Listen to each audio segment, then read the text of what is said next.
ibadah tauqifiyah. Ibadah ya, ini nggak bisa direka-reka. Ia terhenti di atas dalil. Ada dalil perintahnya, kerjakan. Kalau tidak ada, tinggalkan. Dan telah kita juga bahas bahwasannya hukum asal daripada ibadah adalah terlarang, jangan dikerjakan sampai ada dalil yang memerintahkannya. Begitu kata para ulama menjelaskan ya dalam banyak bukunya. Al aslu fil ibadatil hadaru. Hukum asal dari suatu ibadah adalah terlarang.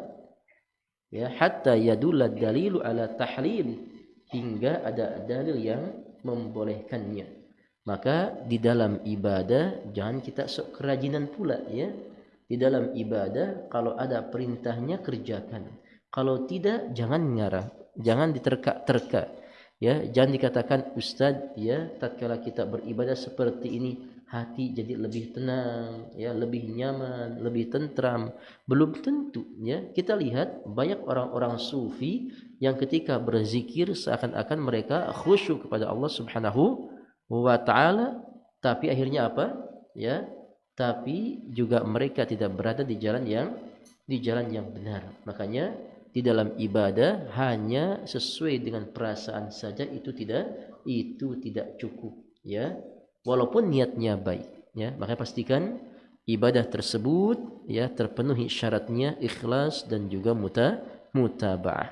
Kalau dia berbuat maka ia berdosa ya, karena berani ya lancang membuat ibadah yang tidak diajarkan oleh Nabi sallallahu alaihi wasallam. Kemudian amalannya tertolak. Kemudian setiap larangan cenderung memiliki dampak kerusakan. Iya, jelas ya. Makanya sesuatu ya yang dilarang atau diharamkan memang ya itu memiliki dampak buruk yang begitu besar ya. Contohnya bid'ah. Ketika dilarang, maka kita akan melihat subhanallah tidaklah datang ya bid'ah setelahnya kecuali jauh lebih buruk ya. Kita melihat subhanallah mungkin dulu orang hanya zikir berjamaah saja. Kemudian setelah itu dia geleng-gelengkan kepala gitu kan. Kemudian setelah itu dia menganggukkan kepala. Kemudian sampai dia ya ganti zikirnya saking ingin dekat kepada Allah Subhanahu wa ta'ala ya. Dia sudah enggak bisa bilang la ilaha illallah kemudian diganti Allah ya. Allah terus seperti itu. Kemudian juga enggak selesai dia ganti huwa.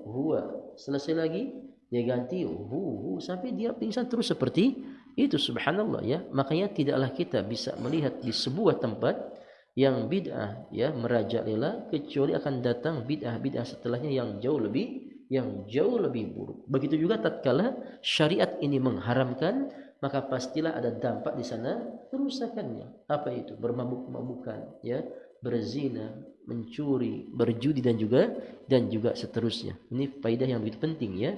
Jadi tatkala syariat mengharamkan, cenderung di sana ada dampak ya yang merusak baik bagi dirinya ataupun orang lain. Nah,